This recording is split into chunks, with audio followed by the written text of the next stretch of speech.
Meninggal dalam keadaan belum menikah, apakah karena tidak ada jodohnya? Semua langkah hidup kita sudah Allah ketahui dan sudah ditentukan oleh Allah. Dan Anda berjodoh hari ini juga sudah ditentukan oleh Allah. Anda keliling melamar sampai 16 kali tadi, itu juga diatur oleh Allah. Ujung-ujungnya jodohmu adalah yang ke-17. Jadi artinya begini, biarpun sudah menikah pun kadang sudah bercerai, ya enggak? Suaminya ganti istri, istrinya ganti suami, dan bahagia setelah itu. Loh, jodoh saya mana? Jadi maksudnya apa yang diberlakukan kepadamu itu adalah sudah ditentukan oleh Allah, dan Allah yang tahu. Yang menentukan Allah, makanya jangan sok Anda menentukan. Yang tahu Allah, makanya Anda jangan sok tahu. Maka inilah urusan takdir, masalah qada dan qadar Allah. Kita harus beriman dengan qada qadar Allah. Qada dan qadar. Qada itu adalah Allah Maha tahu tentang sesuatu yang akan terjadi nanti, dan yang sedang dan yang telah. Itu qada Allah. Allah, pengetahuan Allah terhadap apa yang akan terjadi.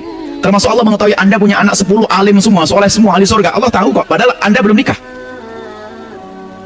Lah kalau sudah qadar, apa yang Allah berlakukan sesuai dengan apa yang Allah ketahui dalam qadanya. Jadi qada Allah berbunyi begini, engkau akan punya cucu hebat-hebat. Betul, itu qada Allah. Allah, pengetahuan Allah terhadap apa yang akan terjadi. Pas Anda punya cucu dari alim-alim, itu qadar Allah. Apa yang Allah berlakukan sesuai dengan qada Allah. Lihat, qada dan qadar Anda nggak punya urusan, Anda nggak tahu. Makanya kan jangan sok tahu tentang qada qadar. Termasuk orang ini jodohnya mati atau hidup bukan urusanmu. Ngusil banget ya. Lah kok tiba-tiba belum menikah kok meninggal, berarti memang tidak punya jodoh. Terus jodohnya di mana? Kan masih ada surga nanti. Yang masuk neraka, ya jodohnya di neraka sana. Jadi maksudnya berarti di dunia dia dicatat, diberlakukan oleh Allah untuk orang tersebut dalam keadaan tidak menikah. Maksudnya ya itu sudah ketentuan Allah. Jodoh ditentukan oleh Allah. Maknanya apa? Baik orang itu berjodoh atau tidak. Berjodohnya 3 kali atau 4 kali, ketentuan Allah. Bukan ini berjodohnya 4 kali, gagal nikah 4 kali, jodohnya 4 kali, perjodohnya 4 kali.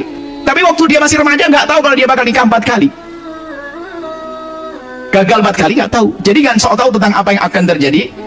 Jadi ini semua dari Allah Subhanahu wa taala. Lah, tinggal kita itu jangan masuk wilayah ini adalah wilayah Allah. Maka sebagai seorang hamba, kita harus menjadikan diri, merasakan diri seorang hamba, menjalankan apa yang Allah berlakukan kepada kita dengan rambu-rambu. Ada rambu kanan kiri, merah hijau. Kanan baik, kiri jahat, jangan kiri. Kalau pengen menikah, ya usaha, ngelamar. Kan begitu. Ngelamar, usaha. Apakah setiap ngelamar langsung dapat? Belum tentu, ditolak sama mertua, calon mertua. Banyak. Apakah di saat ditolak oleh calon mertua berarti saya nasib nggak punya jodoh? Jangan suudzon kepada Allah. Tadi sampaikan, mungkin jodohmu adalah nanti setelah lamaran yang ke-10. Jalan itu semuanya sudah. Jangan sok tahu tentang Tuhan, jangan sok jadi Tuhan deh. Anda tidak tahu kok setelah ini anak Anda jadi Masya Allah semuanya dimudahkan rezekinya. Anda nggak tahu. Biarpun hari ini ada yang Masya Allah saya fakir banget hari ini, tahun depan bisa saja berubah semuanya. Nggak ada yang tahu.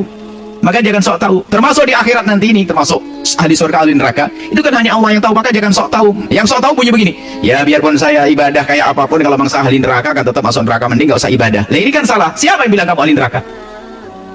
Atau sebaliknya, ya kalau memang saya ahli surga, biarpun gak ibadah kan tetap ahli surga. Siapa bilang kamu ahli surga?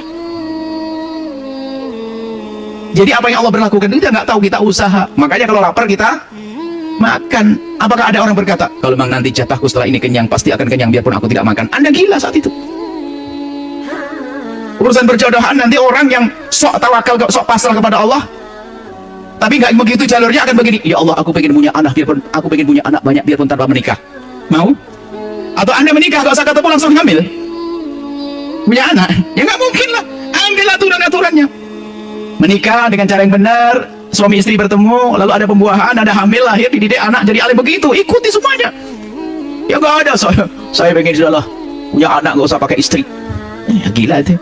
Ya kan Allah Maha Kuasa. Lah ini main-main namanya. Makanya bicara tentang ketentuan Allah itu serahkan kepada Allah. Yang tahu hanya Allah. Bagimu adalah menjalankan. Kalau ada orang meninggal dunia, berarti ya dia tidak punya jodoh di dunia. Berarti nasibnya dalam perjodohan, maksudnya jodoh dicatat oleh Allah, artinya berjodoh atau tidak berjodoh, dengan siapa dan dengan siapa, itu termasuk tidak berjodoh, itu sudah dicatat oleh Allah. Mati duluan tidak berjodoh, nggak menikah tidak berjodoh. Nah Ini sudah diketahui oleh Allah. Seperti itu maknanya. Dan sudah Allah tahu, kita yang menjalankan. Maka jalankanlah jalan hidup ini dengan akalmu, dipandu oleh syariat. Rambu-rambu, kalau ingin sampai tujuan gunakan akalmu dan gunakan rambu-rambu dan patuhi rambu-rambu sampai tujuan.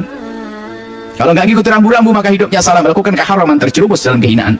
Seperti itu. Menikah yang benar untuk mendapat keturunan yang baik. Cari pasangan yang benar. Termasuk memilih ini benar, harus. Kalau pilih istri yang benar, hanya jangan ketemu di Facebook langsung nikah itu kan, yang lihat fotonya. Itu editan tahu nggak? Jadi harus tahu betul siapa dia, keluarga dia. Dan harapannya ada orang menikah saja harus ada. Saya menikah, saya harapkan punya keturunan yang baik. Kalau keturunan yang baik, cari bapak yang baik dong. Dan jangan keturunan baik, cari ibu yang baik dong.